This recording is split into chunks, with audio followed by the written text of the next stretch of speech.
Nicolas Rolland est né le 8 décembre 1642. Il appartient à cette époque étonnante où les grands esprits se côtoient, où abondent les saints, les mystiques et les savants. Bérulle, Ollier, Vincent de Paul et Louis XIV sont quelques exemples de fortes personnalités qui ont marqué le XVIIe siècle. C'est dans un contexte de renouveau spirituel et pédagogique qu'il faut situer la vie de Nicolas Rolland. Sa famille jouera un rôle important dans sa formation humaine et religieuse. Nicolas est le fils de Jean-Baptiste Rolland, commissaire aux guerres, auparavant commerçant en drap, et de Nicole Beuvelet. Il naît à l'époque de la Fronde, période de troubles et de misère. Sa nourrice très pieuse le conduit chaque jour à la basilique Saint-Remi, gravant en son cœur la tradition rémoise chrétienne. Vers l'âge de 8 ans, il entre au collège des Jésuites. Ses années d'études studieuses le conduisent à se préparer à ce que Dieu attend de lui. Il est très vite attiré par le sacerdoce. En 1653, alors qu'il assistait à une ordination dans l'abbaye de Saint-Pierre-les-Dames, il se sent soudainement poussé intérieurement à demander la tonsure.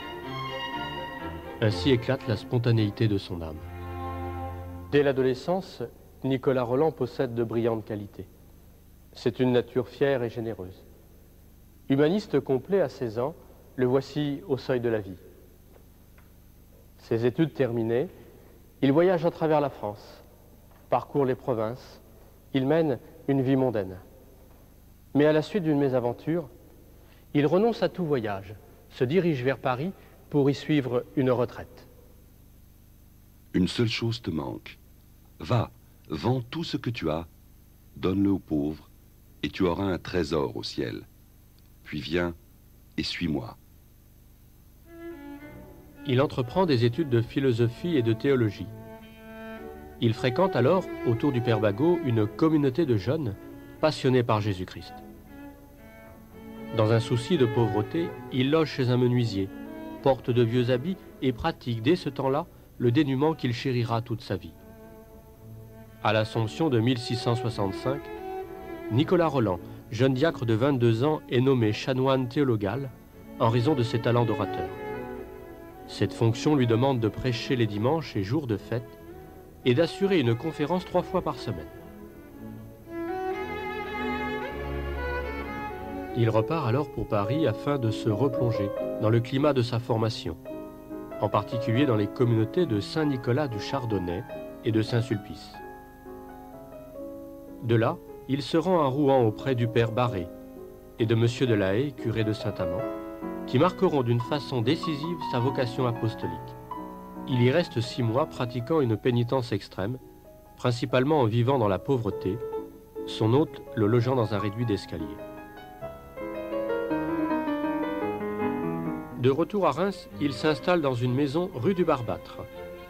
Il partage son toit avec un groupe de jeunes clercs qui se préparent au sacerdoce, parant ainsi à l'insuffisance de formation des prêtres et à l'absence de séminaire. Il remplit ses fonctions de théologal, prédication et enseignement, mais il veut élargir son champ d'action. Il veut aller vers les gens pour toucher les cœurs plutôt que de contenter les esprits. Il se fait prédicateur du peuple et répond aux demandes de ses confrères en parcourant une bonne partie du diocèse. Il se découvre ainsi une éloquence apostolique. Parler simple pour parler à tous.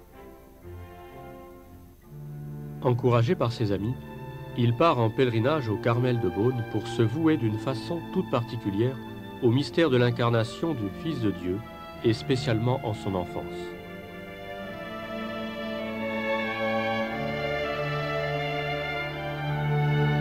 Dieu a tellement aimé le monde qu'il lui a donné son Fils unique. Et le Verbe s'est fait chair et il a habité parmi nous. Mais dans une France ruinée par la Fronde et par les guerres royales, M. Rolland est bouleversé par la misère des plus pauvres. Le sort des enfants le préoccupe. Il prend alors en charge un groupe d'orphelins aidés de 2 religieuses, que le père Barré lui a envoyés de Rouen. C'est une nouvelle étape pour Nicolas Rolland.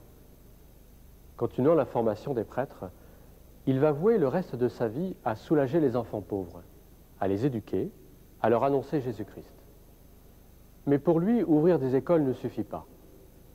il sent l'urgence de fonder une communauté d'apôtres consacrés qu'il enverra deux par deux dans les campagnes et les villes à la rencontre des jeunes et des familles. Ce sera l'ébauche du travail pastoral et paroissial qui se poursuivra après sa mort.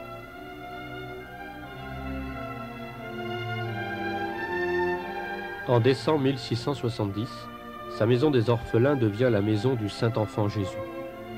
Malgré les problèmes matériels et administratifs, Nicolas Rolland ouvre plusieurs écoles gratuites dans différents quartiers. N'accordez de privilèges à personne, car les âmes des pauvres et celles des riches ont coûté également à Jésus-Christ. Si vous êtes obligés de préférer quelqu'un dans vos écoles, que ce soit les pauvres, parce qu'ils ont ordinairement plus besoin d'instruction. Mais il faut une existence légale à l'œuvre naissante.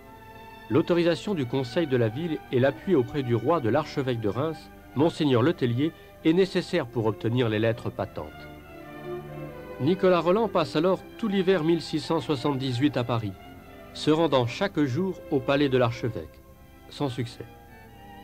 Il rentre à Reims en avril de la même année pour assister à l'ordination de son jeune ami et disciple, Jean-Baptiste de La Salle, à qui il a communiqué sa flamme. Le 19 avril, M. Rolland tombe gravement malade. Il confie à Jean-Baptiste de La Salle le soin de mener à bien la reconnaissance de la communauté de l'Enfant Jésus et surtout de soutenir moralement les sœurs qui s'engagent de plus en plus nombreuses. Quelques jours plus tard, le 27 avril 1678, Nicolas Rolland meurt.